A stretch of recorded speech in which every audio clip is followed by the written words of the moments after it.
దగ్గుమందు విషంగా ఎందుకు మారింది? రోగం తగ్గించాల్సిన మందు ప్రాణం ఎందుకు తీసింది? పండగ హడావిలో పడిపోయి మనం ఈ సీరియస్ అంశాన్ని వదిలేశాం.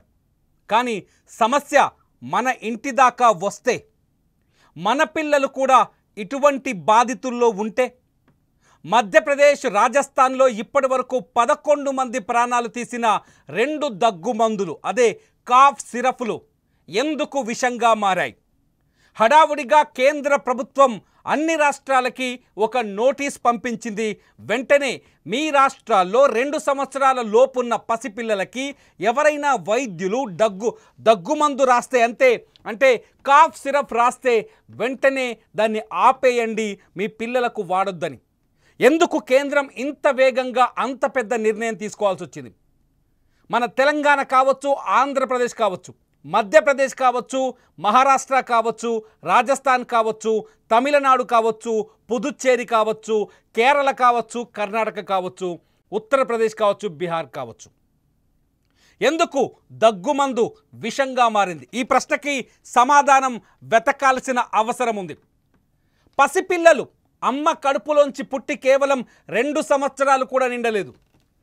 4 ఏళ్ల లోపు పిల్లలు మరికొందరు ఎప్పుడైతే ఈ దగ్గుమందును పట్టించారో, సాధారణంగా ఈ సీజన్లో పిల్లలకి జ్వరాలు వస్తాయి, దగ్గు వస్తుంది, జలుబు వస్తుంది.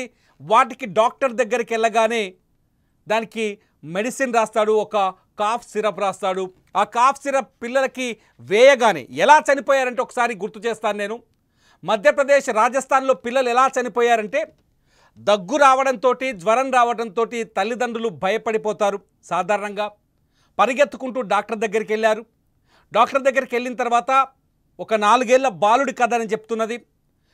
డాక్టర్ దగ్గరికి వెళ్ళిన తర్వాత డాక్టర్ అక్కడ కోల్డ్ రీఫ్, మీరు చూడొచ్చు, కోల్డ్ రీఫ్ అనే ఒక కాఫ్ సిరప్ని రాశాడు. ఆ కోల్డ్ రీఫ్స్ని తీసుకెళ్ళి అమ్మ రెగ్యులర్గానే దానిపైన సూచించినట్టుగానే, ఇదే మీరు చూస్తున్న కోల్డ్ రీఫ్, దీనిపైన సూచించినట్టుగానే రోజు మార్నింగ్ ఒక మూత, సాయంత్రం ఒక మూత ఆ బాబుకి దగ్గుమందు పట్టించింది. ఎప్పుడైతే ఈ కోల్డ్ రీఫ్ దగ్గుమందుని పట్టించారో, ఆ కోల్డ్ రీఫ్ దగ్గుమందు తాగిన వెంటనే జ్వరం తగ్గింది, దగ్గు కూడా ఆగిపోయింది. కానీ 2 రోజుల తర్వాత మళ్ళీ జ్వరం విపరీతంగా వచ్చింది ఆ బాబుకి. ఇది ఒక్క బాబు కథ కాదు, 11 మంది కేసు హిస్టరీ, చనిపోయిన 11 మందిని పోస్ట్ మార్టం చేసిన తర్వాత బయటపడిన విషయాలు ఇవి. ఈ విషయాల్ని ప్రతి తల్లిదండ్రి చూసి తీరాలి, తెలుసుకొని తీరాలి. ఈ కోల్డ్ రీఫ్ దగ్గుమందుని తాగించిన తర్వాత 10 రోజుల్లో మళ్ళీ జ్వరం వచ్చింది. నేరుగా ఆసుపత్రికి తీసుకెళ్లారు. డాక్టర్కి కూడా జ్వరానికి అంచనా దొరకలేదు. ఆసుపత్రికి వెళ్ళిన 2 రోజులకే బాబుకి యూరిన్, మూత్రం పాస్ చేయడం ఆగిపోయింది. కట్ చేసే 2 రోజుల్లో బాబు చనిపోయాడు. కోల్డ్ రీఫ్ అనే ఒక దగ్గుమందు తాగటం వల్లే ఇది జరిగిందని అతని పోస్ట్ మార్టం రిపోర్టు చూసిన తర్వాత కానీ ప్రభుత్వం మేల్కోలేదు. ఇది మధ్యప్రదేశ్లో జరిగిన సంఘటన. సేమ్ సీన్, 9 మంది పిల్లలకి మధ్యప్రదేశ్లో జరిగింది. ఆ తర్వాత రాజస్థాన్లో 3 పిల్లలకు జరిగింది. అందులో ఇంకో 2 ప్రాణాలతో, 5 మంది పిల్లలకు జరిగింది. అందులో 3 ప్రాణాలతో కొట్టుమిట్టాడుతున్నారు, 2 చనిపోయారు రాజస్థాన్లో. ఏంటంటే ఈ కోల్డ్ రీఫ్లో పరిశ్రమలలో ద్రవణాలు గడ్డకట్టకుండా ఉపయోగించే ఒక భయంకరమైన కెమికల్ని కలిపారు. దాని పేరు డైథిలిన్ గ్లైకాల్. మీరు తెరపైన చూస్తున్నారు, సుమన్ టీవీ తెరపైన. ఈ డైథిలిన్ గ్లైకాలే ఇవాళ మధ్యప్రదేశ్, రాజస్థాన్లో ఈ దారుణాలకి కారణమని బయటపడింది. తమిళనాడులోని కాంచీపురంలో శ్రీసన్ ఫార్మా అనే కంపెనీ ఈ విషాన్ని తయారు చేస్తుంది. నేను దగ్గుమందు అని చెప్పను, దీని విషం అనే చెప్తాను.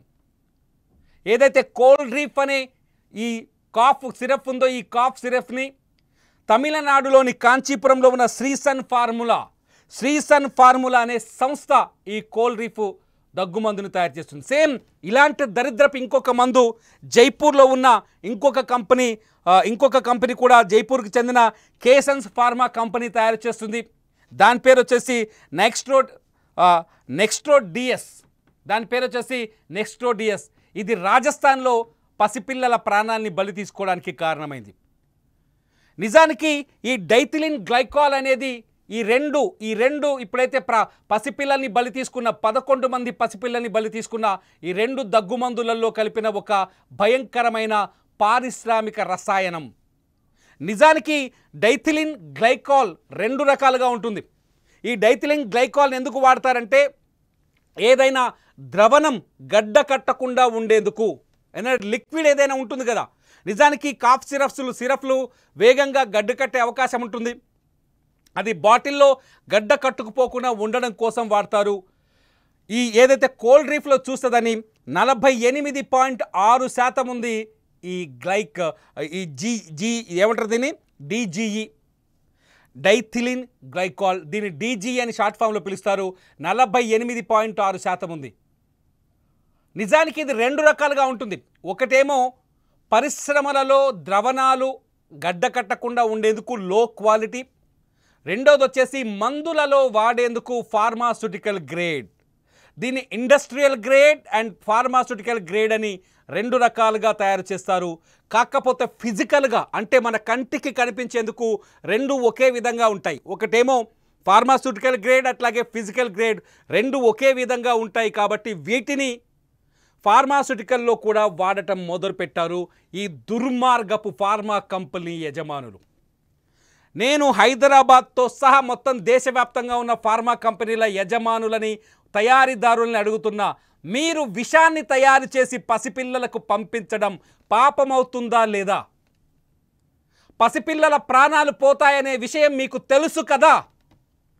మధ్యప్రదేశ్, రాజస్థాన్లో కావచ్చు, రేపు పొద్దున మన ఆంధ్రప్రదేశ్లో, మన తెలంగాణలో కూడా ఇటువంటి దుర్మార్గం జరిగే అవకాశం ఉంది కదా. ఇటువంటి దుర్మార్గం జరిగే అవకాశం ఉందా లేదా కామెంట్ చేయండి ఈ వీడియో కింద. ఈ డైథిలిన్ గ్లైకాల్ వల్ల ఫస్ట్ అది పూర్తి స్థాయి విషం అని తెలుస్తోంది. ఒకసారి మీరు గూగుల్లోకి వెళ్ళి రీసెర్చ్ చేయండి. పూర్తి స్థాయి విషం. ఒకవేళ ఈ డైథిలిన్ గ్లైకాల్ తాగితే ఇస్తే పిల్లలకి జీర్ణ వ్యవస్థ పూర్తి సర్వనాశనం అయిపోతుంది. ఇది పెద్దలకు నేను చెప్పేది. రెండోది వచ్చేసి ఇమ్మీడియట్గా 2 కిడ్నీలు ధ్వంసం అయిపోతాయి. 2 కిడ్నీలు ధ్వంసం అయిపోతాయి. ఇప్పుడు మధ్యప్రదేశ్, రాజస్థాన్లో చనిపోయిన 11 మంది పిల్లల పోస్ట్ మార్టం రిపోర్టులు పరిశీలిస్తే ప్రతి పిల్లవాడు కిడ్నీలు ధ్వంసమయ్యే, కిడ్నీలు పాడయ్యే చనిపోయాడు. ప్రతి పిల్లవాడు. ఇప్పుడు కేంద్రం దానిపైన రీసెర్చ్ స్టార్ట్ చేసింది. రాష్ట్ర ప్రభుత్వాలు ఏకంగా కమిటీలను వేశాయి. కేంద్ర ప్రభుత్వం ICMR నుంచి ఒక టీంను పంపించి మధ్యప్రదేశ్ అండ్ రాజస్థాన్లో ఒక విచారణ జరుపుతోంది. ఎవడు జరిపినా ఈ 2 బ్రాండ్లను ఇప్పటికైతే నిషేధించారు. కానీ తయారు చేసేటప్పుడే వీళ్ళకు తెలుసు. నేను ఇక్కడ అడుగుతున్న ప్రశ్న ఒకటే, తయారు చేసేటప్పుడే, ఈ మెడిసిన్ని తయారు చేసేటప్పుడే ఈ శ్రీసన్ అట్లాగే కేసన్స్ ఫార్మా కంపెనీలు, ఈ 2 ఫార్మా కంపెనీలకు చాలా స్పష్టంగా తెలుసు ఈ మందును తాగిస్తే పిల్లలకి, ఈ దగ్గు మందును తాగిస్తే పిల్లలకి ఖచ్చితంగా ప్రాణాపాయం ఉంటుందని, వాళ్ళ ప్రాణాలు పోతాయని. ప్రాణాపాయం ఉంటుంది, వాళ్ళ ప్రాణాలు పోతాయని వీళ్ళకి చాలా స్పష్టంగా తెలుసు. ఈ దుర్మార్గం ఇప్పుడే జరిగిందా మన భారతదేశంలో? ఇప్పుడే మనం గుర్తించామా? అయ్యో పొరపాటున మిస్ అయిందా? తెలియక జరిగిందా? తెలిసి కూడా చేస్తున్నారా? తెలియక జరిగిందని ఎవరైనా ఫార్మాస్యూటికల్ తయారీదారులు, ఇటువంటి కాఫ్ సిరప్లు తయారు చేసే మహానుభావులు విషాన్ని నింపి, అంటే ఫార్మాస్యూటికల్ గ్రేడ్ DGEని వాడకుండా ఫార్మాస్యూటికల్ గ్రేడ్ DGEని వాడకుండా కేవలం ఇండస్ట్రియల్ గ్రేడ్ DGEని వాడిన మూర్ఖులు ఎవరైనా ఉంటే వాళ్ళు కళ్ళు తెరిపించడానికి కొన్ని విషయాలు చెప్తున్నాను నేను. వాళ్ళ కళ్ళు తెరిపించడానికి. ఎందుకంటే ప్రతి ఫార్మా కంపెనీ యజమానికి కనీసం 100 కోట్లకు పైగా ఆస్తులున్నాయి. వాళ్ళంతా హైదరాబాదులో పెద్ద పెద్ద విల్లాల్లో హాయిగా ఉన్నారు, బెంగళూరులో ఉన్నారు, చెన్నైలో ఉన్నారు, పెద్ద పెద్ద సిటీల్లో లగ్జరీ లైఫ్లో గడుపుతున్నారు. వాళ్ళు చేస్తున్నది ప్రజల ఆరోగ్యంతో చెలగాటం. రాజస్థాన్లో 11 మంది, రాజస్థాన్ మధ్యప్రదేశ్లో 11 మంది పిల్లలు ప్రాణాలు కోల్పోయారని తెలిస్తే నిజంగా గుండె ద్రవిస్తుంది. ఈ వీడియో చూస్తున్న తల్లిదండ్రులందరూ మీ బిడ్డలకు జరిగితే ఏం జరుగుతుందో ఆలోచించండి. చేతుల్లో ఆసుపత్రికి ఎత్తుకుపోయిన పసిబిడ్డ మన కళ్ళ ముందే కళ్ళు రెప్పార్చి ప్రాణాలు కోల్పోతే ఏం జరుగుతుందో ఒకసారి ఆలోచించండి. మేము విజువల్స్ చూపించలేకపోతున్నాం. ఆ విజువల్స్ చూస్తే మాకు కన్నీళ్ళు వస్తున్నాయి. యూట్యూబ్ దాన్ని అడ్డుకునే అవకాశం ఉంది కాబట్టి చూపించలేకపోతున్నాం. అల్లారు ముద్దుగా పెంచుకున్న బిడ్డ అసలే పిల్లలు కలగడం చాలా కష్టంగా ఉందిరా నాయన ఈ జనరేషన్లో మనం తింటున్న ఆహారం పొల్యూషన్ తోటి అటువంటి పిల్లవాడికి జ్వరం వస్తే వాడిని కాపాడుకోవడానికి ఇటువంటి దొంగ కంపెనీలు తయారు చేసే మెడిసిన్స్ను తాగిస్తే ఆ కాఫ్ సిరప్లు ఆ పిల్లల ప్రాణాన్ని బలి తీసుకుంటే ఎవడు భరించగలరు ఇది ఇప్పుడే జరిగిన ఇండియాలో జరగగానే ప్రభుత్వాలు అలర్ట్ అయ్యాయి పర్వాలేదు ఇండియాలో జరగగానే ప్రభుత్వాలు చాలా బాగా చర్యలు తీసుకున్నాయి ఇమీడియట్లీ ఏకసభ్య కమిటీలు ఐసీఎంఆర్ వీళ్ళందరినీ పంపించేసి విచారణ చేపడతారు ఆ కంపెనీలపైన నిషేధం విధిస్తారు ఆ కంపెనీ నిషేధం విధించిన కంపెనీ ఎక్కువ రోజులు ఉండదు బాబు సరిగ్గా నెల రోజుల్లో మళ్ళీ తెలుసుకుంటుంది కోర్టులు క్షమించేస్తాయి మన చట్టాలు కళ్ళు పూసుకుంటాయి ఓ పాట ఉంది కదా చిరంజీవిది చట్టానికి కళ్ళు లేవు తమ్ముడు న్యాయానికి ఇల్లు లేదు ఇప్పుడు మన దేశంలో చట్టానికి కళ్ళు లేవు న్యాయానికి ఇల్లు లేదు ఈ దుర్మార్గపు కంపెనీలు మళ్ళీ వస్తాయి రాజస్థాన్లో కోల్ రీఫ్ సృష్టించిన ఈ బీభత్సానికి 11 మంది ఇప్పుడు చనిపోతే 2022లో మన భారతదేశానికి సంబంధించిన కంపెనీ మైడెన్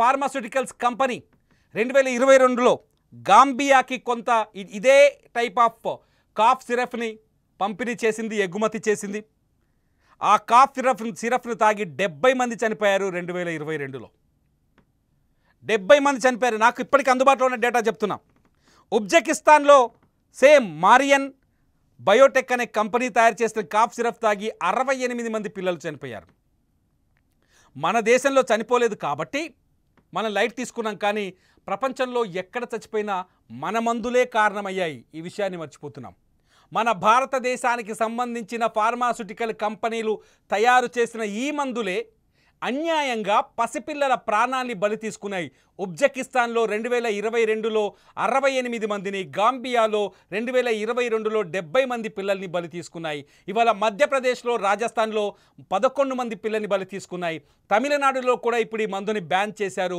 పుదుచ్చేరిలో సప్లై చేశారు ఈ కోల్ రీఫ్ని కాంచీపురంలో తయారు చేస్తారు రాజస్థాన్లో మరణాలకి కారణం ఈ కోల్ రీఫే అట్లాగే మధ్యప్రదేశ్లో మరణాలకి కారణం ఈ కోల్ రీఫే పుదుచ్చేరిలో కూడా ఇదే మందిని సరఫరా చేశారు తమిళనాడులో చాలా ప్రాంతాలకు ఇదే మందిని సరఫరా చేశారు మన తెలంగాణ ప్రభుత్వం ఆంధ్రప్రదేశ్ ప్రభుత్వం ఇంకా ప్రకటించలేదు ఈ కోల్ రీఫ్ని ఎవడైనా ఇక్కడ దిగుమతి చేసుకొని విక్రయిస్తే ఇక్కడ కూడా పసిపిల్లలకు అదే ప్రమాదం వచ్చే అవకాశం ఉంది మరణాలు జరిగితే మాత్రం ఖచ్చితంగా ఈ వీడియో కింద కామెంట్ చేయండి మీ కుటుంబాలు నష్టపోతే ఖచ్చితంగా వీటిపైన ఫైటింగ్ చేయాల్సిన అవసరం మనకుంది ఫార్మాస్యూటికల్ కంపెనీల్లో ఉద్యోగం చేస్తే సరైన ఉద్యోగుల్ని పెట్టకుండా ఆ ఉద్యోగుల్ని బ్రాయిలర్ల దగ్గర మాడి మసి చేసే దుర్మార్గపు సంఘటనలు ఎన్నో చూస్తున్నాం ఇప్పుడు వాళ్ళు తయారు చేసిన మందులలో నకిలీలు పనికిరాని కెమికల్స్ ఇండస్ట్రియల్స్లో వాడే కెమికల్స్ పరిశ్రమల్లో వాడే కెమికల్స్ కలిపి అమాయకులైన పసిపిల్లని బలి తీసుకుంటున్నారు కేంద్ర ప్రభుత్వం ఇవాళ ఒక నోటిఫికేషన్ జారీ చేసింది రాష్ట్రాలకి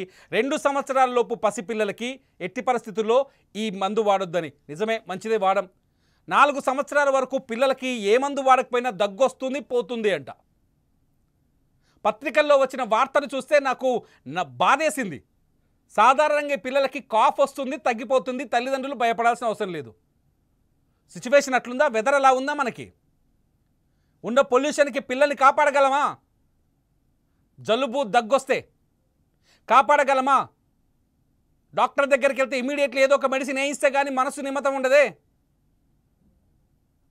ఈ వీడియో ఖచ్చితంగా మీరు ప్రతి పసిపిల్లలు కలిగిన తల్లిదండ్రులకు షేర్ చేయండి ఎందుకంటే వీటిపైన ఖచ్చితంగా నెగటివ్గా వీటిపైన మనం క్యాంపెయిన్ చేయాల్సిన అవసరం ఉంది మన బిడ్డల ప్రాణాలని బలి తీసుకునే ఇటువంటి మెడిసిన్స్కి వ్యతిరేకంగా పోరాటం చేయాల్సిన అవసరం ఉంది పసిబిడ్డల ప్రాణాన్ని బలి తీసుకునేందుకు తయారు చేస్తున్న శ్రేయస్ ఫార్మా ఏదైతే శ్రీసన్ ఫార్మా ఉంది కదా కోయంబత్తూర్లో ఆ శ్రీసన్ ఫార్మా అట్లాగే జైపూర్లో ఉన్న